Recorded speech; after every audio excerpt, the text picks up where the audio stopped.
Hello and welcome to Let's Improv a Story, a podcast where I try not to say the name as Let's Improv a Podcast. Today, just to dive right in, let's try to figure out what to do with the Terminator franchise. It seems like a franchise that is, and I've done sort of franchisey things recently, sort of Transformers one that we sort of improv'd out on the fly, and then one I'd already had sort of cooked up for the X-Men in the MCU. But with the Terminator, I don't think it's so much of a franchise scenario, and more like, and this is probably, it's a Ghostbusters movie out now, and I hope it's good. I haven't seen it, but similar to Ghostbusters, it's sort of a thing where there's like one or two movies, and it's like, is this a franchise or is it just one or two movies? Back to the Future is a little reminiscent too, where it's like, okay, there are three movies, and like, can you do more with this? And that's a big question. I certainly, as a fan of all those franchises, would like more, but I think you have to sort of understand, like Ghostbusters is very much like, and they're trying different things, and that's exciting. But Ghostbusters, to me, especially that first movie and how you would run with it, it feels like it's a small business story, right? And the problem is you have a small business, they're small business exterminators. They're starting a small business, they're exterminators, and the joke is that it's this sort of low fantasy or low horror, whatever you want to call it, comedy horror thing where their business is starting up a ghost busting business and they exterminate ghosts instead of, pests. So anyway, but Terminator, you have the first movie and it's like it's like a horror movie, and you have the second movie and it's kind of like a sort of like superhero movie, but it's very grounded. They're often on the ground, but there's cool stuff that's not on the ground. Anyway, and beyond that, because the second one introduced a different type of Terminator, they try that in the third one, and there's like, well, hey, the Future War stuff was really cool in the second one. Let's do a movie, Terminator Salvation, about let's like that. Though I would argue they didn't really do that. And sometimes you get so wrapped up in something you don't quite do the thing you set out to do. There's a lot of sort of like nighttime-y, Fallout, skied, blue lit with, flames and rubble and cities kind of stuff going on in the Terminator 2, I guess they're flash forwards, of the Future War kind of stuff. So, and then there are other movies. Genesis, Dark Fate. Is there another one I'm missing? There was a Sarah Connor Chronicles show. I don't know, but none of them seem to have popped like the first two movies, obviously, and the second movie in particular. And it's a question of sort of like, what is this franchise? If you were to, try to do anything with it, like literally anything, do you basically try to redo? Because they're certainly chasing Terminator 2. That had more spectacle, made more money. The easiest thing you could do is chase Terminator 1, and you could just redo the thing. In the modern day, I mean, you could just reboot it. But that's tough because, I don't know, you feel like people would expect more. I mean, you could reboot it as like a, TV series. Or you could do something along the lines of, I'm not sure you could. It's a tough thing to figure out because you got to figure out what you want from it. I think there are sort of, 3 or 4 ways to go with it. One, just go horror, and it's a horror franchise, and you do stuff like Terminator 1. Or you try to come up with a different kind of Terminator for a sort of Terminator 2 like showdown again. You do a Terminator that's like a hologram, or was in Genesis the bad guy could turn into like a metallic cloud or something. Cinematic evil clouds is that takes work to make scary. Something like Sandman. Who knows what? But also there's the Future War thing, and just try to do it more like it is in Terminator 2. That's because that would be fun, and there's more CGI now than there was in the noughties or whatever, whenever they did Terminator Salvation. So, what to do with the Terminator franchise? An image that like jumps into my head is, maybe it's because I've been like playing Zelda, and there's like skeletons in there and stuff like that, and it's kind of fantasy medieval.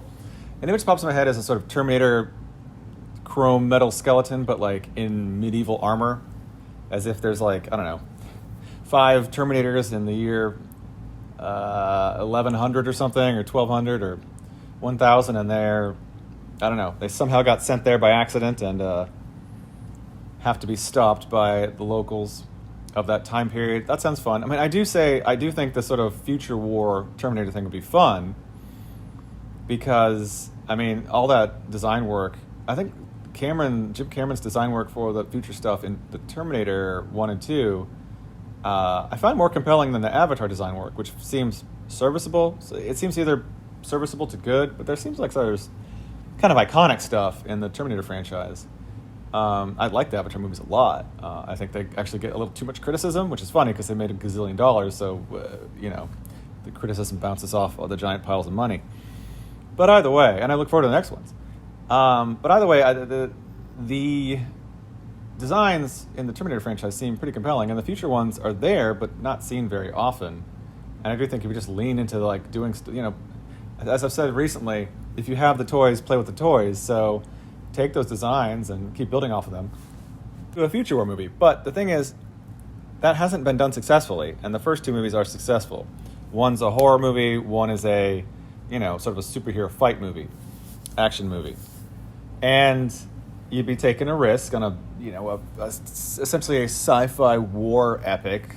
And it's a sort of Star Wars-y, big evil robot empire in this case versus like a small band of rebels.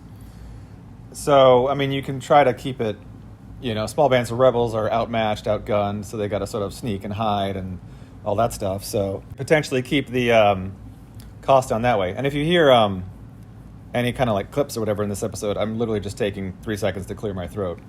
I swear I'm not violating the premise of the podcast. I'd never do that to you. Never, ever.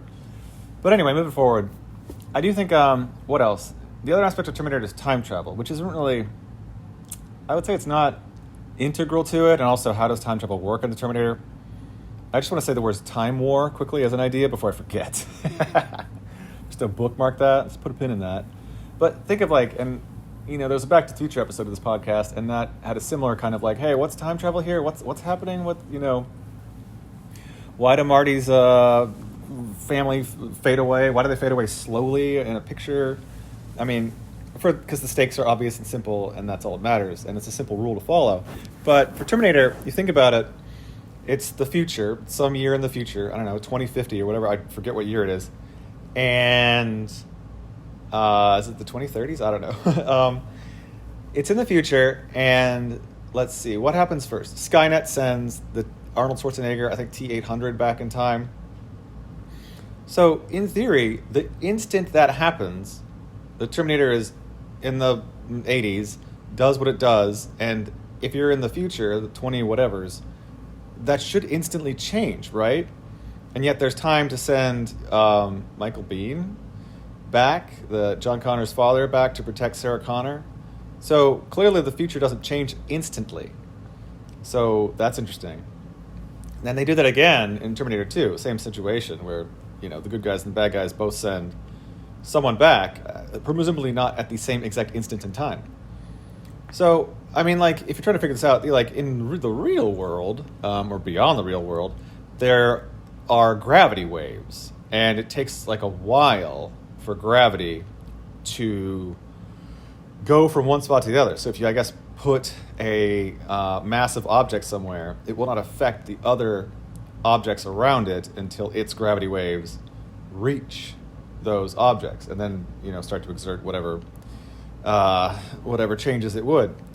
So if you had something like time waves, so if I jump back in time 10 years, and so I'm jump back in time 10 years, I do something, at what point does my starter time get affected? Does it take a month or a minute or 10 minutes or 10 hours? Is it an hour per year? I guess it doesn't really matter. And even if you just introduce the concept, at least the audience will be like, okay, sure, whatever, you thought about it. I'll trust you for the rest of the story.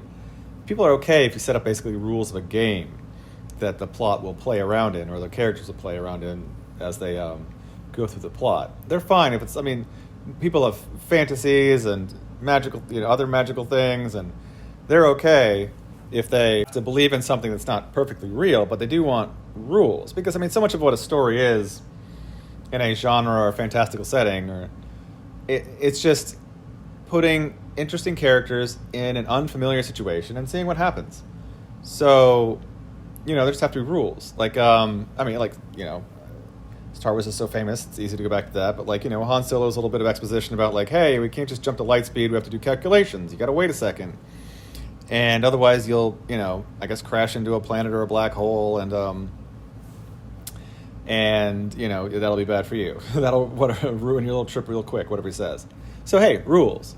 Now, is that how faster than light travel works, or blah blah blah?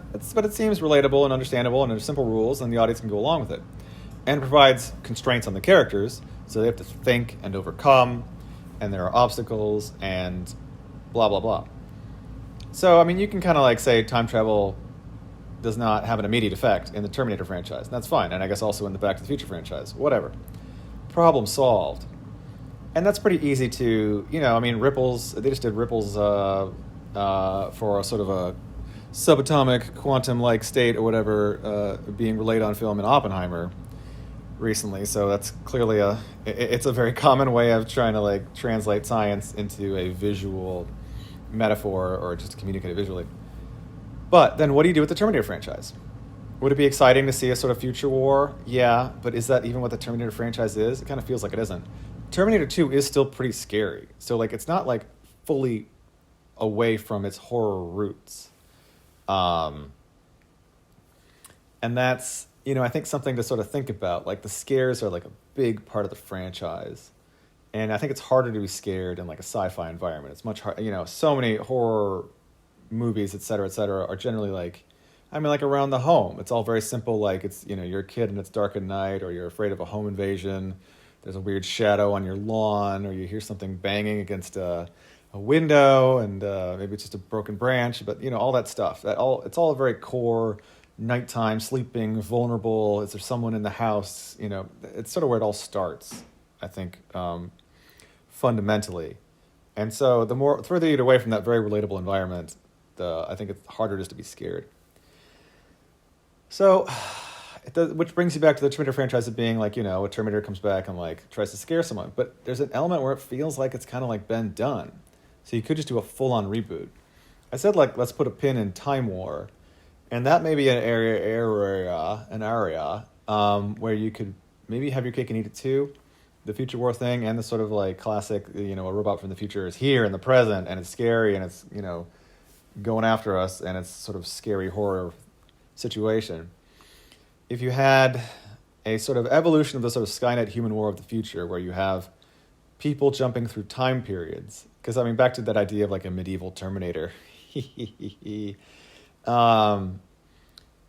you have people jumping through different time periods, you don't want to do too many. This is where I think bringing it Back to the Future, another 80s time travel related thing, is useful in this situation, because like I think the second Back to the Future they go to 3 different time periods, and I guess they basically go to 3, and that's probably there are 3 acts in a movie generally in its plot structure. That's probably where you want to limit it. You might even only want 2. I think 1 is actually my gut says that's boring. Anything could be entertaining, but I do feel like I feel an itch to have at least 2. If you're having a sort of Terminator time war where Skynet is now sending Terminators back like all over time to try to mess up, to mess up the timeline in a way that will benefit it further down. Skynet has found a way to extrapolate further in time the cause and effect on the sort of dominoes that will lead to its creation. So it can go back and, I don't know, assassinate Leonardo da Vinci, or maybe not. Maybe it'll go back and take out his detractors so he has more resources and funds. You must fund Da Vinci. Sorry, it's okay to do a Schwarzenegger impression, right? Anyway, give him the money. He needs more paintbrushes. You can. I think Arnold Schwarzenegger is a pretty rad guy, by the way. So no offense intended there. Anywho.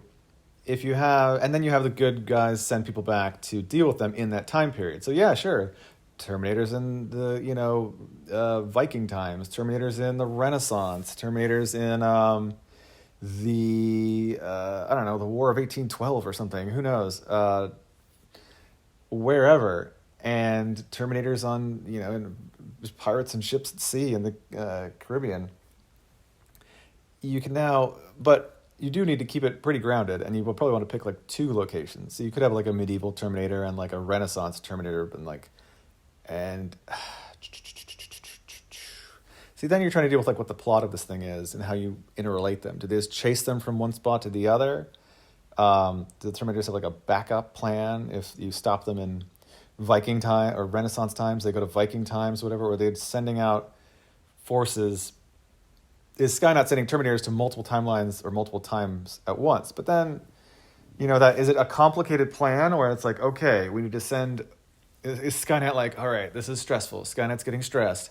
I got to send 2 Terminators to the year 1115. I got to send 1 to the year 1410. I got to send 3 Terminators to the year 1642, and then like just 1 Terminator to the year, I don't know, 804. And they all have to be successful in order to get Skynet online in like, I don't know, the year 1800 or something.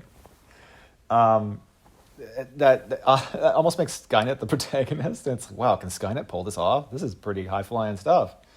I don't know. I think I'm rooting for Skynet. Let's see what it can do. Come on, humans, just let it try. This is complicated. I'm pretty into this. So in that situation, that's obviously the incorrect situation if you're rooting for Skynet. If you're rooting for Skynet, you've goofed up your movie. So the idea that there are people back in time, I think you want some sort of future person to come back along with the Terminator. You don't just want like, let's say we do just stick it at one time period. Let's say we do just stick it in like, medieval times, quote unquote. And, I don't know, during the reign of Charlemagne or whenever. With the Henry V's army, whatever time period you want to do it. But you put it in quote unquote medieval times. And, you send a few Terminators back. And then if you just have people from the present, the medieval present dealing with them, you're now in a situation where you have 2 essentially unrelatable, you have robots from the future and you have people from the past. And, we can relate to people from the past. That was just done fictionally so with the Game of Thrones show for like a decade. But you have to deal with them dealing with like, it's like, oh, they're demons, or, you'll have all that thing. And that's not, if you really ground it with them and that's what they think, and we, the audience, know, but they're characters we like, it's just the way they look at it, and that can actually be interesting. It's not the worst idea. I do think having someone from the future, even if they're like injured or something for a chunk of the plot, and can give them like a hint of what's going on, that would be helpful. I mean, I do kind of like the idea, and the more I talk about it, the more it gets fleshed out, and it feels like something more real and relatable and entertaining. Maybe the Terminator does have a backup plan. It gets sent back with one kind of like, I don't know, power cell, teleporter, whatever. And maybe one of those cool future vehicles is like its base, but it only has limited power because it has no way to recharge it. I guess solar power. Though the Terminator vehicles shouldn't be set up for solar power because they work in an era of like nuclear fallout, because Skynet nukes everyone in the 90s. Remember that? And it's so funny that Skynet has everyone gets nuked in the 90s plotline, and that was part of like a early Star Trek as well. It was like 1996, that's when World War III happened. Wikipedia, in case you forgot. So, maybe they can then jump to the Renaissance after defeating them in the medieval times. That's kind of your Act 3. And an injured future person has to bring a medieval era person along to help them as they try to stop the remaining robot. Maybe 3 went back, and then 1 goes to the Renaissance, and it's actually, it could even be, I guess, you want to say like, oh, it could be a liquid metal one. Like, I guess it could be. I don't know. Maybe it just like expands and just like gets bigger, and so it like explodes out of its skin. It looks like one of the other ones, and that's just its thing. It's just, okay, it can get bigger. I mean, whatever. If that's not the main feature of it, it's just sort of a boss battle at the end of the movie, it's okay. And it could maybe have some, future weapons built into it or something like that. Or when it gets bigger, it can pull them out of the, maybe now not working tank or flying tank or whatever from the future that came along.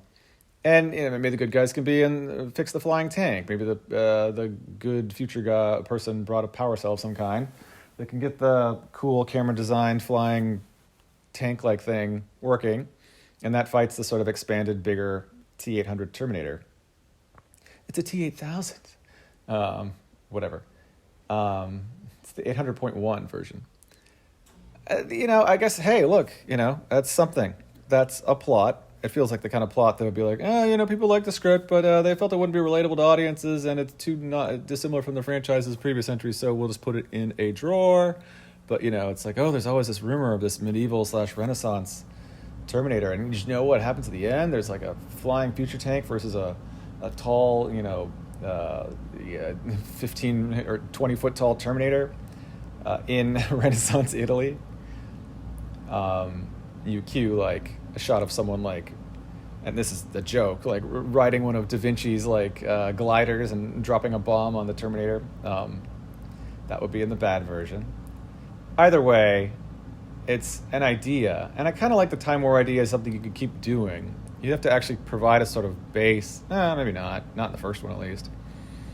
But you do have to explain the idea that Skynet is now able to sort of send people all throughout time. And the more I talk about this, I'm like, well, there should be other ideas.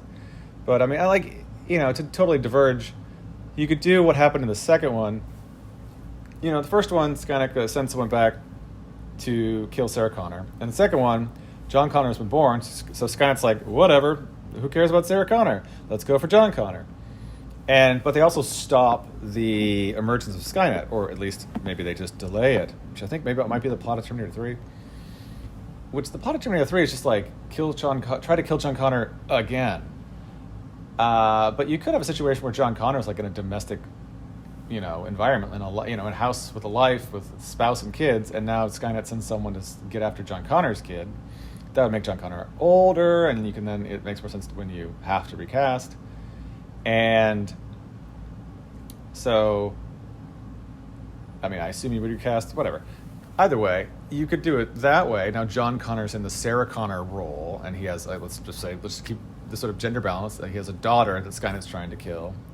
And so it's like Terminator 2, but again, John Connor's in that role. And maybe he's, it's interesting. Would he be like his mother and be constantly jumpy about Terminators? And, or maybe he's overcome that and he's certain that they're done. For years I was so, every shadow, every sound, but I'm determined to not believe. I can only live a life if I believe they don't exist. And then here comes one and it takes him a while to believe it. That's a thing to do as we create a second potential movie. I'm not quite sure, again, in that situation, you're doing what?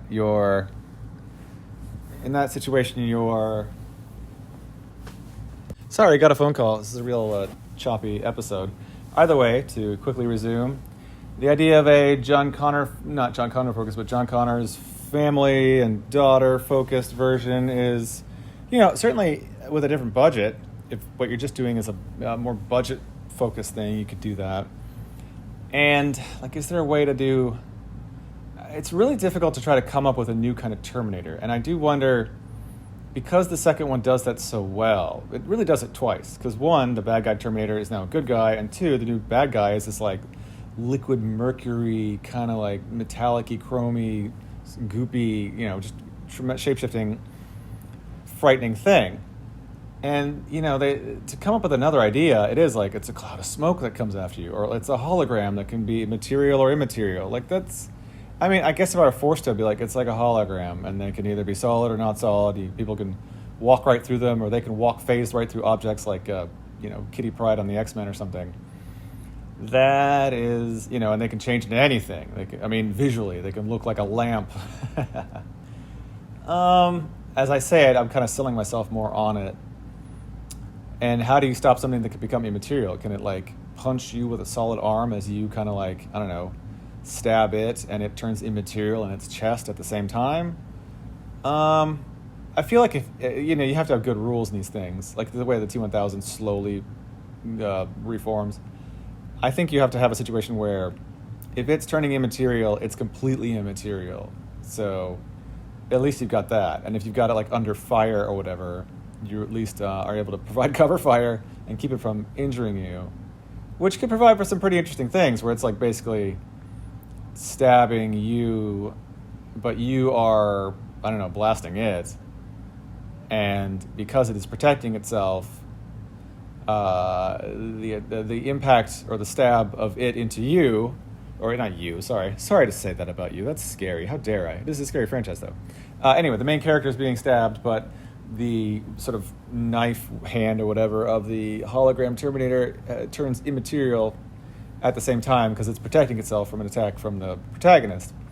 I mean, there's some good gags there. And again, if I was forced to do it, I'd deal it that way. And so, yeah, if there's a sort of John Connor's family version, that could be what they're fighting. But then it's like, well, what about, is there a Terminator from the future? Is there a T-1000 from the future who can, liquid metal shapeshift? Yeah, sure, why not? Why not? I mean, I think, both Arnie and Robert Patrick are probably, past the point of casting them in these movies. So you'd have a new actor. I know the way these movies work, it's sort of like these Terminators are assembly lines, I guess. And so, Skynet's like, hey, I made one face. I made it look like Arnold Schwarzenegger. I'm not making a new face. All T-800s have that face. And I guess, you'd have all Robert Patricks or whatever. But I would say, nah, don't worry about it. It's a shape-shifting robot. Like the people from the future could have given it whatever look. Maybe it mirrored whoever from the future sent it back, which I guess is no longer John Connor. Oh, it'd be the daughter. Okay. Oh, cool. I like that. So John Connor's daughter, because T2 pushed back the Skynet, they thought they stopped Skynet forever, but they pushed back Skynet's start date or whatever. So now it's John Connor's daughter, who he'd still be relating whatever wisdom he got from his mother and himself to, is the one who would lead the sort of future fight when Skynet belatedly comes back online. So she sends a T-1000 back to stop the hologram, the T-hologram, and that T-1000, she changes its face, or I guess as they're resetting it, it just like scans whatever's in front of it, which is her face, and then they send it right back in time because they're in a hurry. Got to beat those time waves. And so it comes back looking like a grown-up version of the daughter. So like a 35, 40-year-old version of the daughter. And you have the actual like 12, 13-year-old, whatever. What was Edward Furlong's age or his character's age in T2 or whatever. So you've got like a sort of tween, early teen version who is the target. And then you've got the Defender T-1000 who is John Connor's daughter, as she would look as a sort of, near middle-aged person in the future. That's a cool idea. Anyway, I wanted to keep this episode shorter. And so you've got two ideas there for medieval / Renaissance / sort of like Time War version of the future of the franchise movie of that. And which still keeps some scary elements in, but also has some sort of future war kind of elements. And then you've got a more... and a holographic kind of Terminator stuff would be cheaper, I think. And even the T-1000 stuff is cheap these days. It's just liquid metal. It's the easiest kind of CGI there is. Well, I guess solid metal would be the easiest. Either way, you've got in the John Connor's family thing with the sort of evil holographic Terminator from the future and a good liquid metal, older-looking version of his daughter from the future to defend them. You've got something there that... I feel like you need to add like another Terminator that's bad, but let's not deal with that now to give it something extra. Hey, Terminator 1, there's one Terminator. Terminator 2, there's two Terminators. Logically, Terminator 3, which I guess this would kind of be this, really is what it is, would be, there needs to be 3, right? I mean, this is just simple math. This is how you make good movies. You just add more of something.